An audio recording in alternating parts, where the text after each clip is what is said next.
Myst, the Book of Tiana continues with Part 3.1, as read by the bathroom reader. I am covering for the Plurality Report, who is journeying to an island to the southeast of India, looking to score some sweet Sri Lanka donk booty. Part 3, Fault Lines. For the rest of that day, the High Council, the 5 great lords and the 18 Grand Masters, sat in special session to decide what should be done. While they were meeting, rumors swept the great city in the cavern. Many concerned the nature of the intruder, speculating upon what manner of creature had been taken by the maintainers. While most agreed that it was humanoid in form, some claimed it was a cross between a bear and an ape. Other rumors were wilder yet. One such tale had it that a whole tribe of outsiders, heavily armed savages, intent on trouble, had come far down the tunnels, trying to force entry into Dani, and that it had taken the whole garrison of maintainers, backed up by the city guard, to fight them off. Such news, Atris was certain, was completely unfounded, yet in the absence of hard fact, even he found himself caught up in the games of speculation. So much so that as evening fell and the lake waters dimmed, he left his rooms and set out through the narrow alleyways of the upper town, intending to visit the great hall of the Guild of Writers, where his friend Veovis dwelt. If anyone outside that central group of lords and masters knew what was happening, Veovis would. Arriving at the gate of the ancient hall, Atris waited in the tiny courtyard before the main doors, while a steward was sent to notify Veovis of his presence. Several minutes passed, and then the steward returned.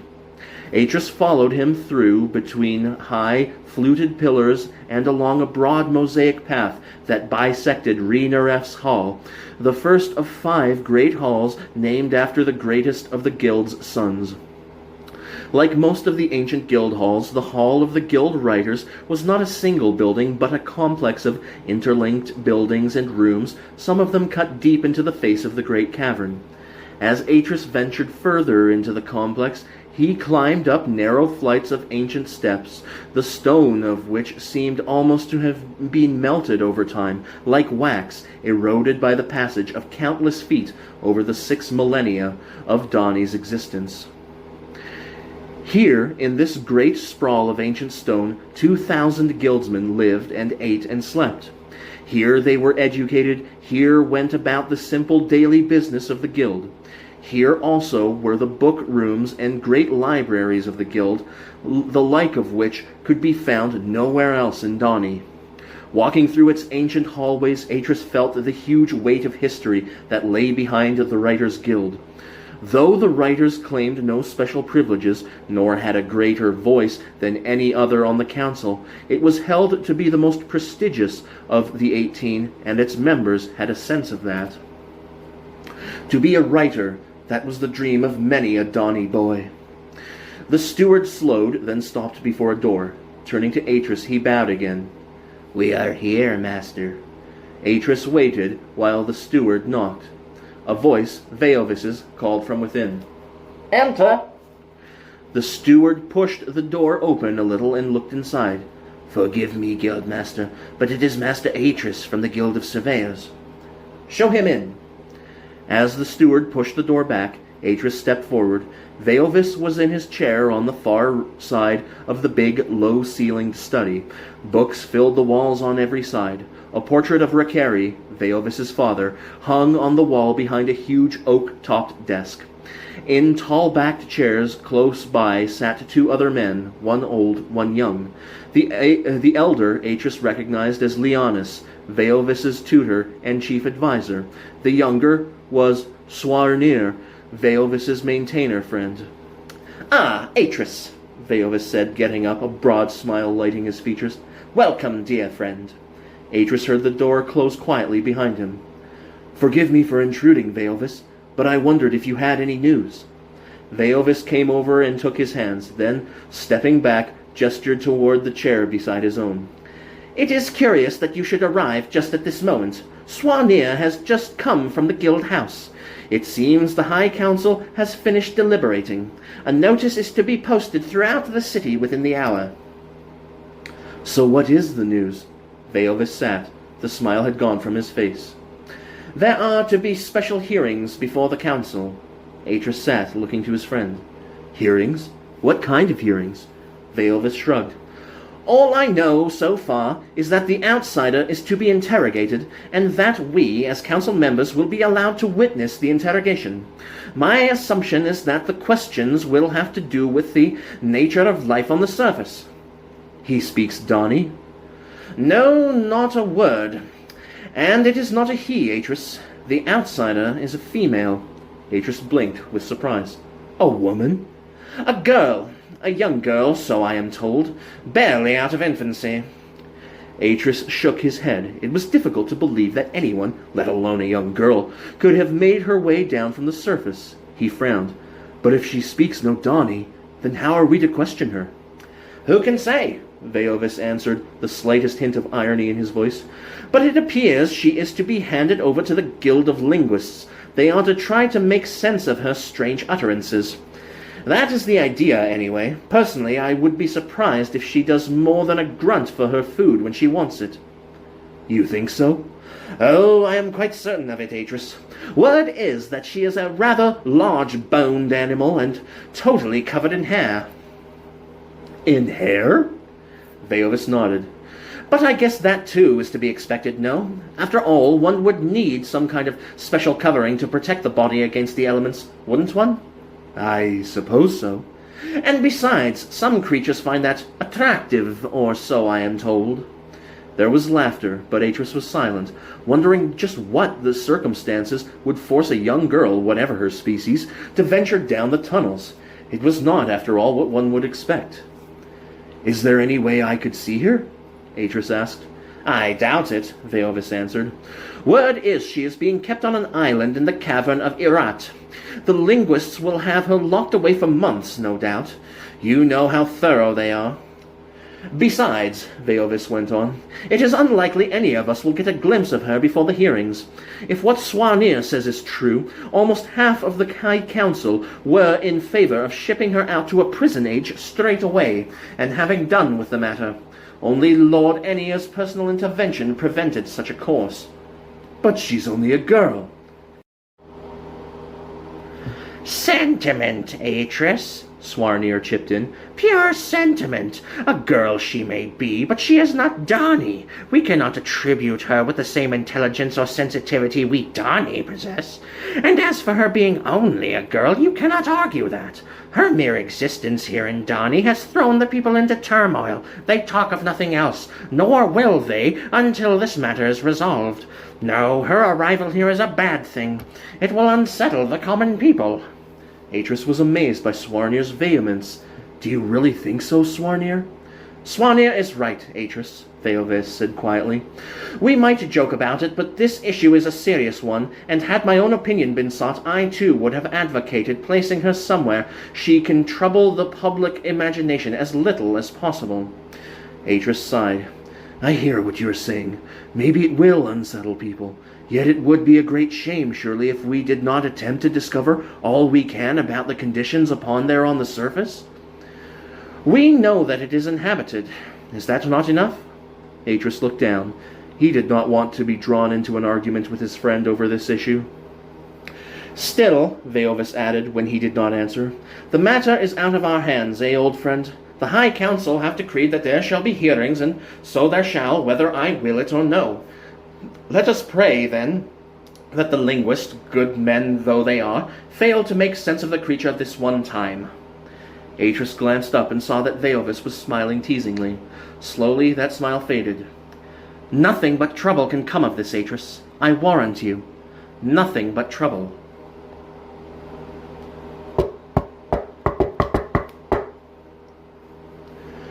Guildmaster Hamus locked the door to the cell, then turned, facing his pupil. She sat there, behind the narrow desk, quiet and attentive, the light blue robe they had put her in, making her seem more like a young acolyte than a prisoner. "And how are you this morning, Anna?"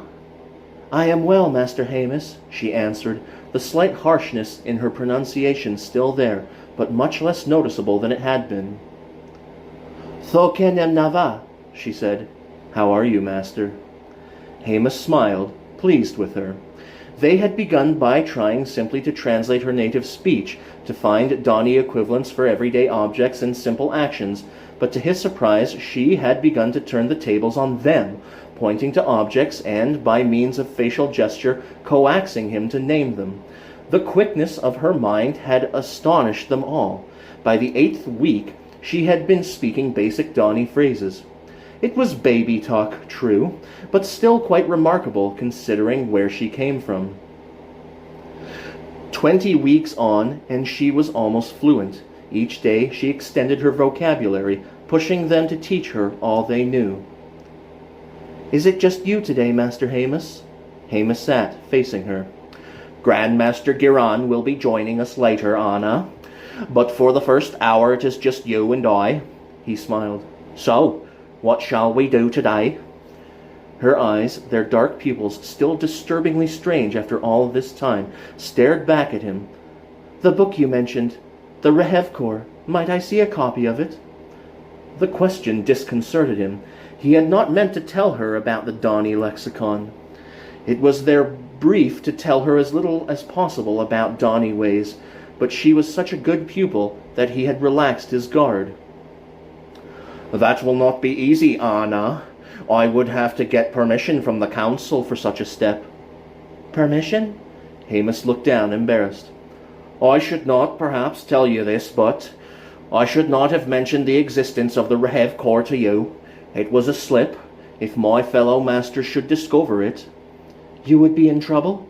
He nodded, then looked up. Anna was watching him earnestly. Then I will say nothing more, Master Hamus. Thank you, Anna. Not at all, she said softly. You have been very kind to me. He gave a little nod, embarrassed once more, not knowing quite what to say, but she broke the silence. Will you answer me one more thing, Master Hamus? If I can. What do they think of me, your fellow masters, I mean? What do they really think of me? It was a strange and unexpected question. He had not thought it would have bothered her. To be honest, most of them saw you at first as some kind of grinning, primitive animal. Hamus glanced at her and saw how she digested that fact, saw how thoughtful it made her look. And you, Master Hamus? What do you think? He could not look at her. Even so, there was something about her that compelled his honesty. I thought no differently. She was quiet a moment, then, Thank you, Master Hamus. Hamus swallowed, then, finding the courage to look at her again, said quietly, I do not think so now. I know. I will speak for you at the hearings, if you wish. Anna smiled. Once more, your kindness does you great credit, Master Hamus. But I must speak for myself when the time comes, else they, too, will think me but an animal, no? Hamus nodded, impressed by her bearing, by the strength that seemed to underlie every aspect of her nature. I shall ask, he said quietly. Ask? She stared at him, not understanding. About the Rehevkor. But you said... It does not matter, Hamus said, realizing that for once it mattered very little beside her good opinion of him. Besides, we cannot have you going unprepared before the council, can we, Anna? Anna stood by the window of her cell, looking out across the cavern she had been told was called Irat. The bleakness of the view did little to raise her spirits. The sill into which the great iron bars were set was 4 feet thick, the view itself of rock and yet more rock, only one small, rust-red pool creating a focal point of contrast in that iron-gray landscape. Master Hamus had been kind to her today, and she sensed that maybe he was even her friend, yet he was only one among many. For all his small kindness, she was still alone here, still a prisoner in this strange twilight world where the days were 30 hours long and the seasons unchanging. Anna sighed, a rare despondency descending upon her. She had tried her best to learn their language and find out something that might help her. She had even enjoyed the task. Yet where she was or who these people were, she still did not know. She turned, looking across at the door. Like all else here, it was made of stone. Her bed was a stone pallet cut into the rock of the wall.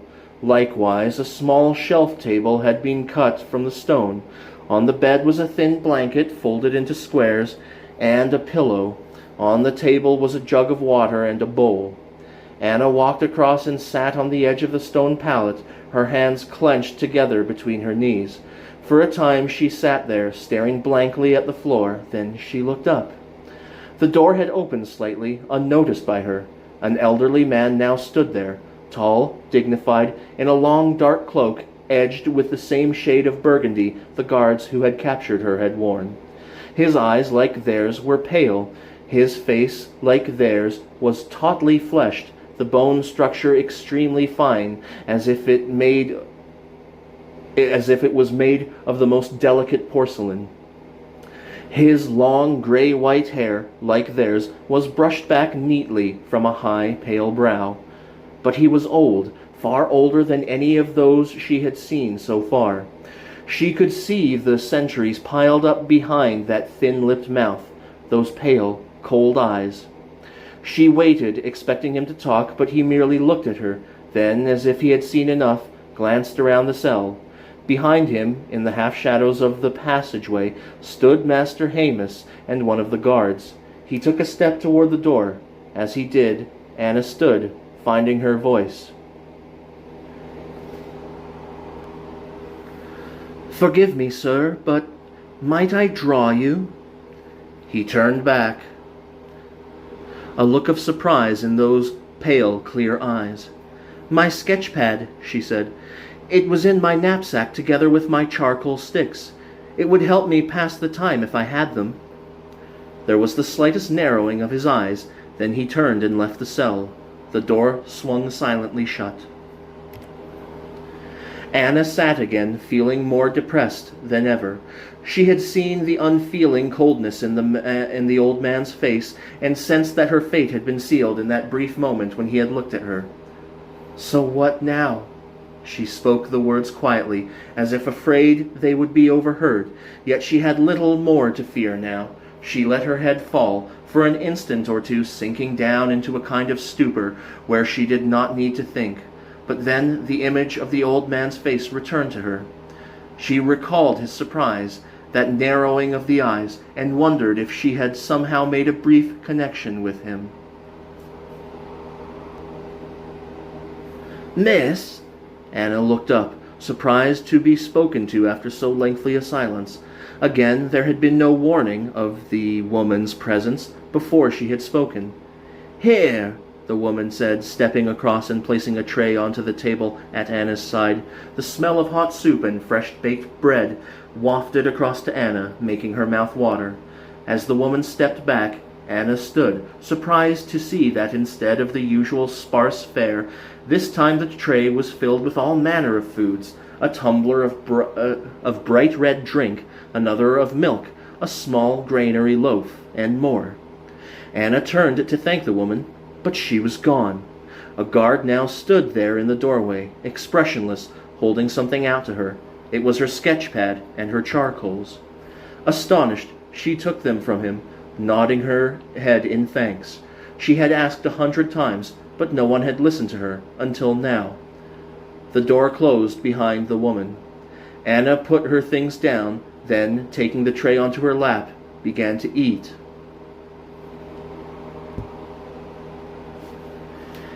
He listened, yes, but what does that mean? Was this simply the courtesy they extended to every prisoner? And was this to be her life henceforth, incarcerated in this bleak stone cell? And if so, could she endure that? At least she had the sketch-pad now. She could make use of the back of it, perhaps, to write down all her thoughts and observations. Something she had sorely missed these past 6 months. And then there were always the sessions with Master Hamus to look forward to, her struggles with that strange, delightful language. For a moment she sat there, perfectly still, the food in her mouth unchewed. That face, The old man's face. If she could draw that, then maybe she would begin to understand just who he was and what he wanted of her. For the secret was there in the features of a man, or so her mother had once said.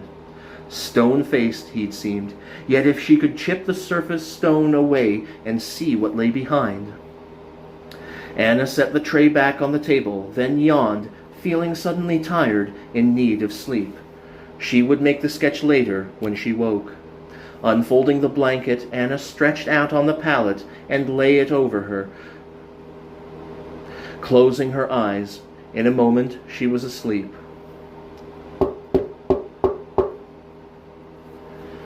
The captain paused a moment, studying the sketch, impressed, despite himself, that she had captured the old man's face so perfectly. Then, closing the sketch pad, he turned and handed it to her, before pointing toward the open doorway. "Come, it's time to go." Gathering up her charcoals, Anna tucked them into her pocket, then looked across at him. "Where are you taking me?" He did not answer, merely gestured toward the door. Anna stepped outside, letting the guards fall in, 2 to the front of her, 2 just behind. This time, however, no one bound her hands. As the captain emerged, they came smartly to attention, then set off at a march, Anna in their midst, hurrying to keep pace. A long stairway led down through solid rock, ending in a massive gateway, the stone door of which had been raised into a broad black slit in the ceiling overhead. They passed beneath it and out onto a great slab of rock, still within the cavern, yet outside the stone keep in which Anna had been kept. She looked back at it, surprised by the brutality of its construction. They slowed. Just ahead, the rock fell away almost vertically into a chasm on 3 sides, a chain bridge spanning that massive gap, linking the fortress to a circular archway carved into the far wall of the cavern.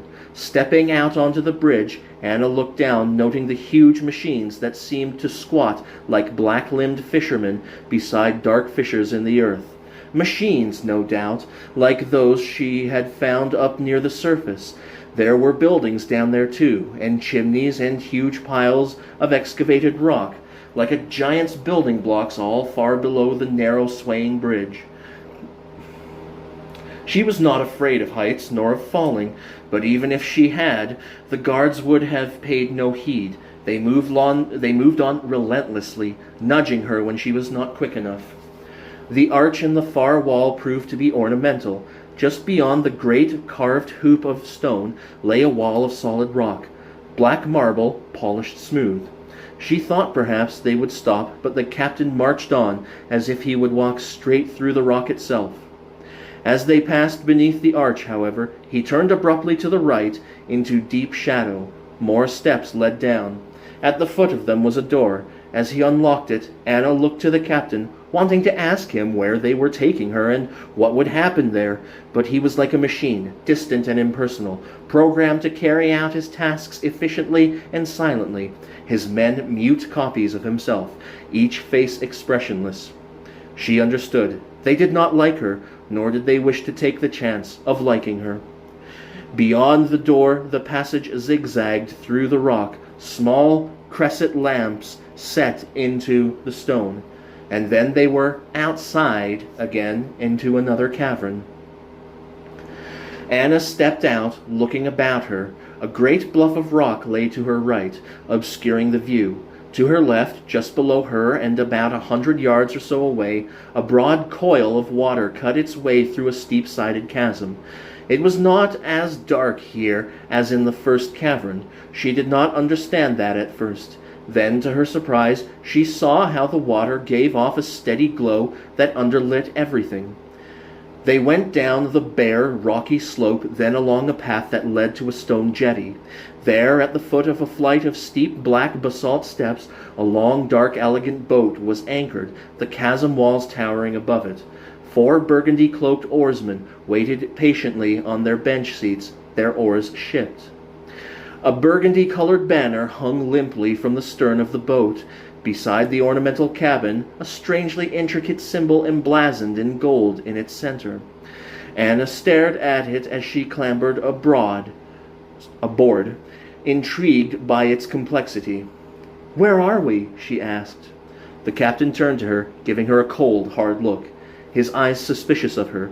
For a moment she thought he would not answer her. Then, curtly, he said, "We are in Dani. This is the main cavern." "Ah." But it did not enlighten her. Dani. That was what it had sounded like. But where was Dani? Deep in the earth? No, that simply wasn't possible. People didn't live deep in the earth.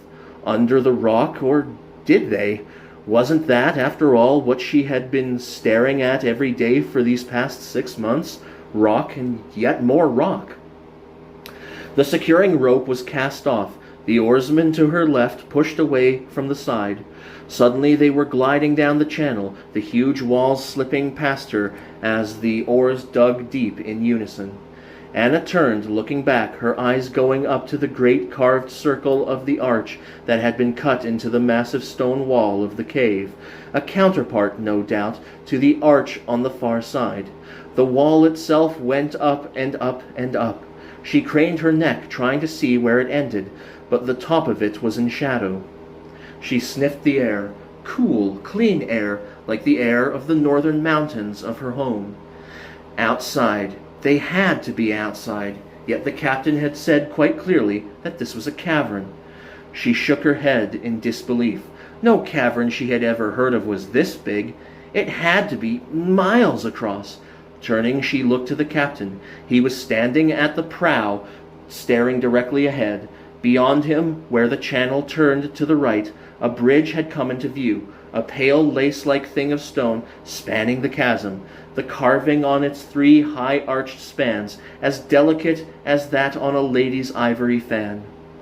Passing under the bridge, the channel broadened, the steep sides of the chasm giving way to the gentler, more rounded slope of hills, the gray and black of rock giving way to a moss-like green.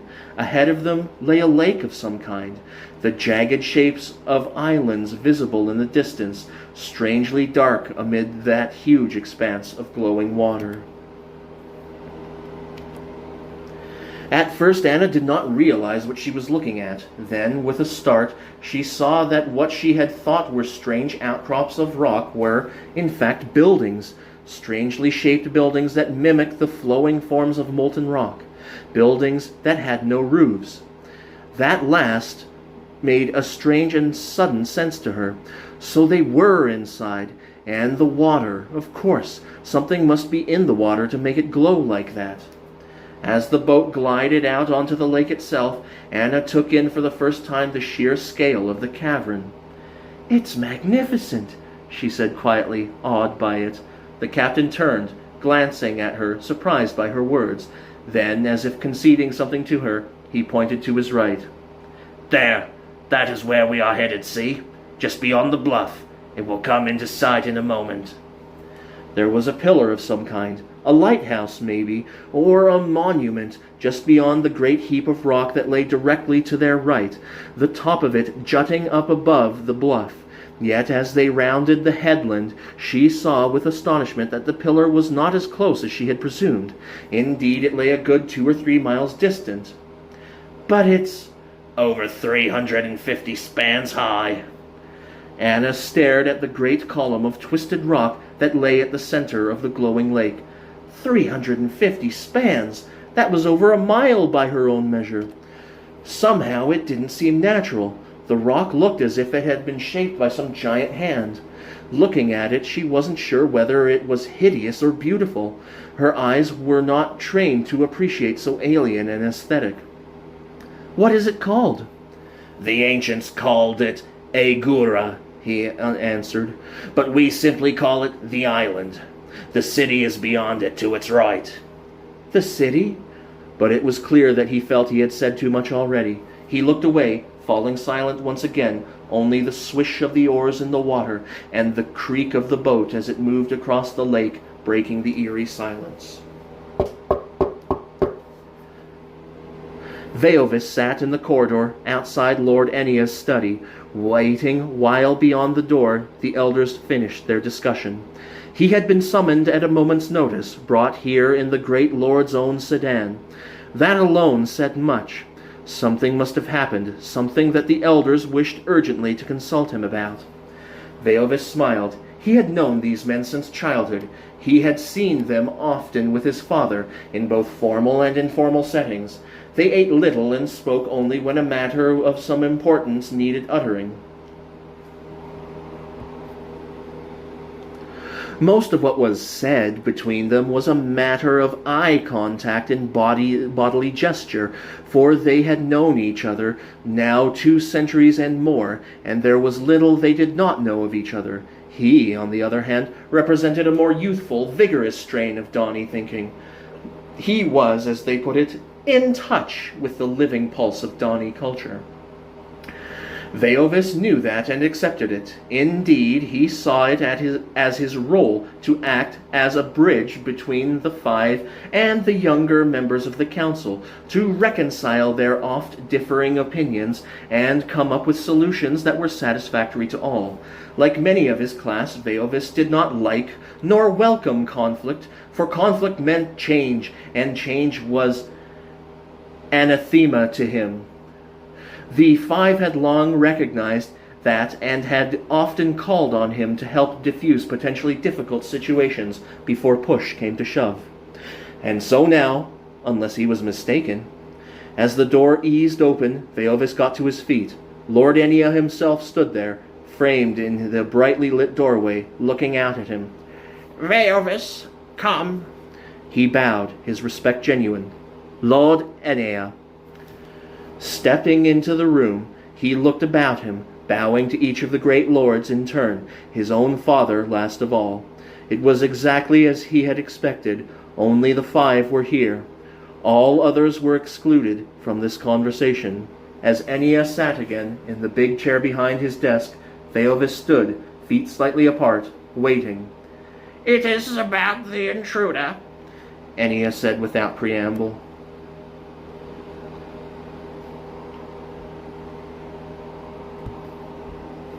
It seems she is ready, Lord Nahir of the stonemasons, seated to Veovis's right, added. Ready, my lords?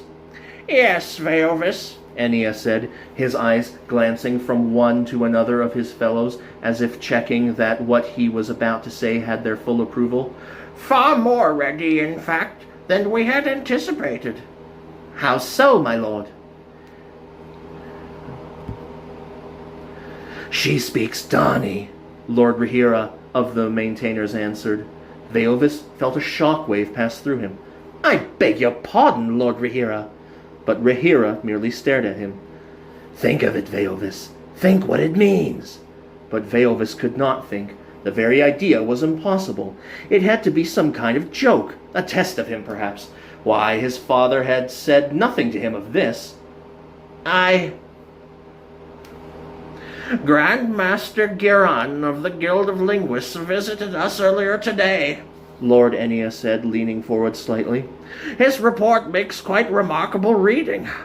We were aware, of course, that some progress was being made, but just how much took us all by surprise. It would appear that our guest is ready to face a hearing. Veovis frowned. I do not understand.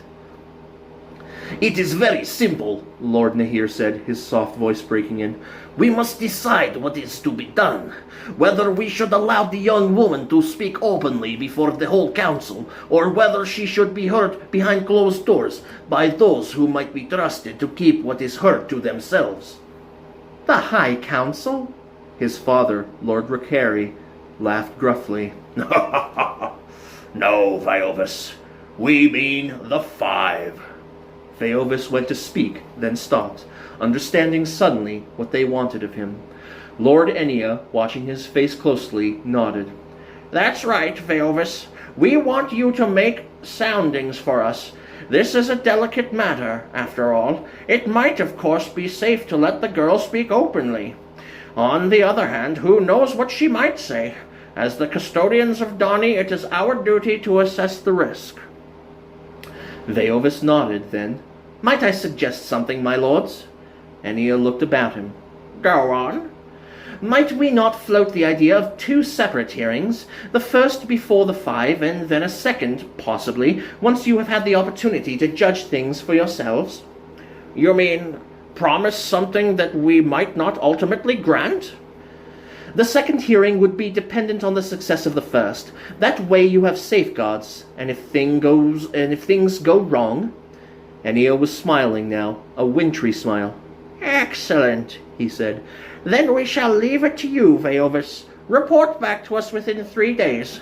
If all is well, we shall see the girl a week from now. Veovis bowed low. As you wish, my lords. He was about to turn and leave when his father Ricari called him back. Veovis. Yes, father? Your friend Atris. What of him, father?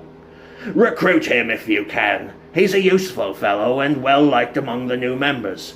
With him on your side, things should prove much easier. Veovis smiled, then bowed again. As you wish, father. Then, with a final nod to each of them in turn, he left.